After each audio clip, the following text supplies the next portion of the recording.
रैदास जी ने प्रभु की बात मानकर पहले संत निवास बनाया।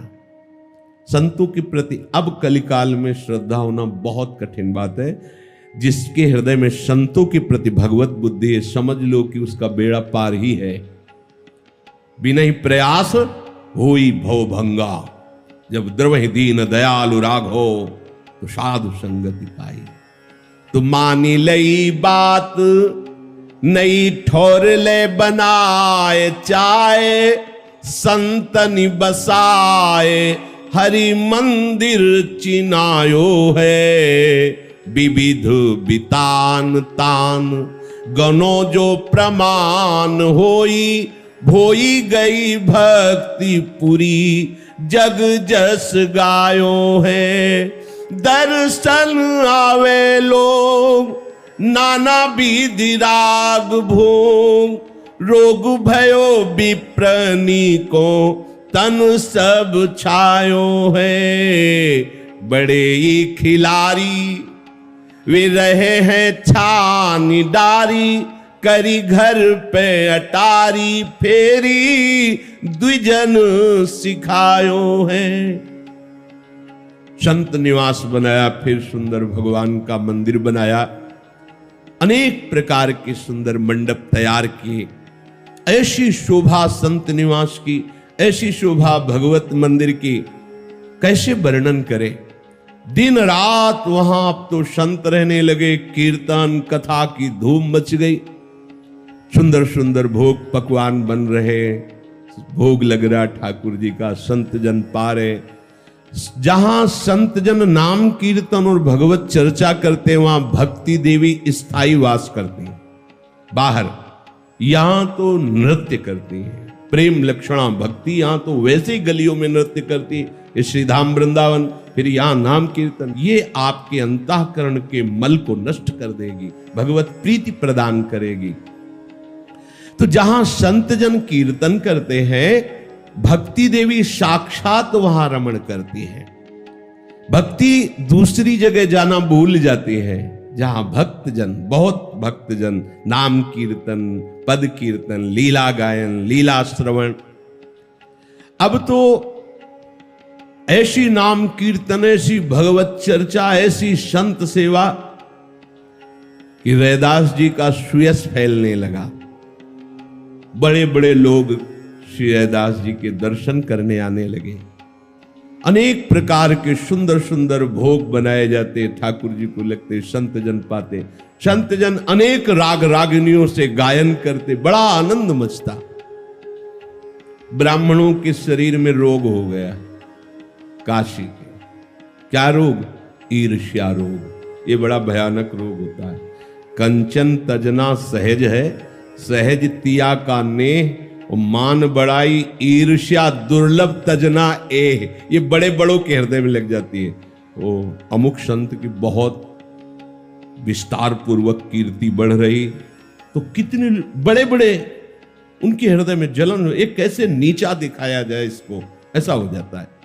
और इसमें प्रधान कारण बड़े खिलाड़ी प्रभु का ही होता है। बड़े खिलाड़ी है, कहां छप्पर के नीचे रह के नाम कीर्तन भजन साधु सेवा चल रही थी, कहां संत निवास और बड़ा मंदिर, ये सब विस्तार कराया। और उधर ब्राह्मणों के हृदय में प्रेरणा कर दी कि इनका विरोध करूं। समझ लेना, विरोधी और कोई नहीं, महाराज के द्वारा ही लगाए गए हैं। तो भगवान ऐसा क्यों कहते हैं? भगवान ऐसा क्यों करते हैं? अपने संतों का विरोध क्यों करवाते हैं? उनकी निंदा क्यों करवाते हैं? उनके साथ ऐसा प्रतिकूल व्यवहार क्यों करते हैं? नीचे अभी उसका वर्णन हुआ। बोले जीते प्रतिकूल में तो माने अनुकूल याते, संतन प्रभाव मन कोठरी की तारी है। ये कई बार चर्चा में कहा है कि संतों के यश का झंडा उनके विरोधी रूपी डंडे से फहराता है। जितना संतों का विरोध कोई करेगा, उनका यश उतना ही फैलता है।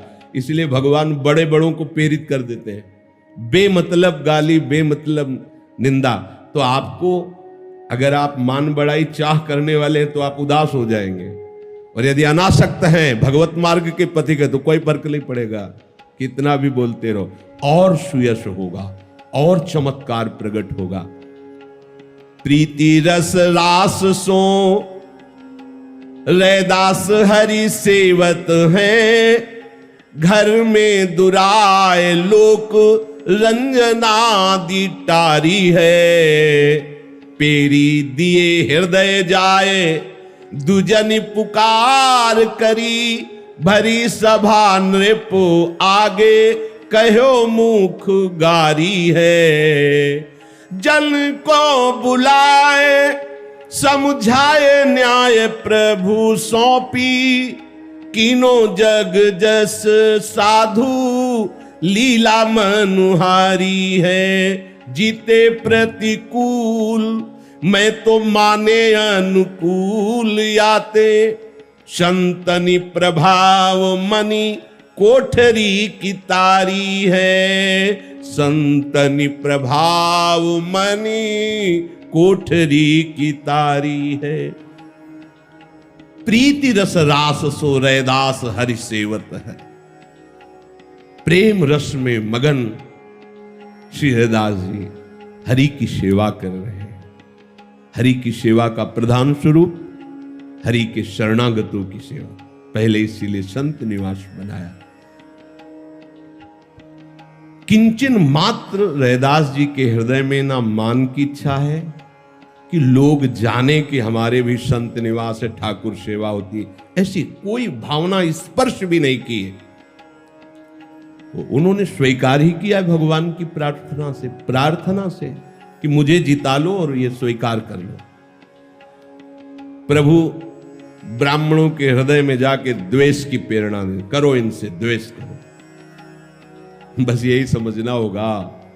ये जो हम लोग मान बैठते हैं ना कि अमुक आदमी हमारी निंदा करता है, अमुक आदमी द्वेष कर, हमने तो कभी इसका कुछ बिगाड़ा नहीं, हम तो इसको जानते नहीं ऐसा क्यों ये करता है। क्योंकि स्वामी चाहते हैं कि ये क्यों में तुम्हारा मिटे और तुम्हारे यश का जगत में विस्तार हो। ये बड़े विचित्र खिलाड़ी हैं। ब्राह्मणों ने आपस में चर्चा की कि यार हम इतना वेदांत तो सब पढ़े हुए हैं, हमारी कोई जय जयकार नहीं, और रैदास जी के यहाँ तो देखो ना भीड़ लगी रहती है, खूब भोग पकवान और संतों का नाम कीर्तन और कथा, और पूरे जगत में उनका यश फैल रहा है। ये तो मतलब बहुत ही हानि की बात हो जाएगी। ब्राह्मणों ने कहा ये तो धर्म विरुद्ध है। अब जब भगवान प्रेरित करेंगे तो उनमें कोई बल की कमी थोड़ी रहेगी। विपक्ष को भगवान ही बल देते हैं, नहीं तो ऐसा कोई पैदा नहीं हुआ। गोस्वामी जी ने अपने विनय पत्रिका में लिखा है, ऐसा कोई दो शीश वाला पैदा नहीं हुआ कि भक्त का बाल बांका भी कर सके। ऐसा कोई भगवान जिनके स्वामी उनके दास का कोई ऐसे कैसे, पर ये लीला बिहारी वो अपना ही बल उसको देते हैं। वो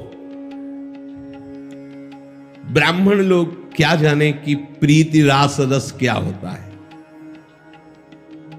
जो प्रीति रस होती है उसमें मूल बात होती बिक जाना, जैसे रूप लाल हित हाथ बिकानी। और जो बिका हुआ होता है उसको ना तो अनुकूलता की परवाह रहती है ना प्रतिकूलता की। जब तक आप हैं तब तक ये अनुकूलता निंदा स्तुति आपको व्यापेगी, और जब आप बिक गए हैं तो अब वो फूलों का हार चढ़ावे, चाहे वो पाद प्रहार करें, गाली दे तो भी फर्क नहीं, क्योंकि ये तो इनका बिका हुआ है। जैसा चाहे वैसा बर्ताव करें, इनका जो भी बर्ताव होगा उसके मूल में मंगल ही होगा।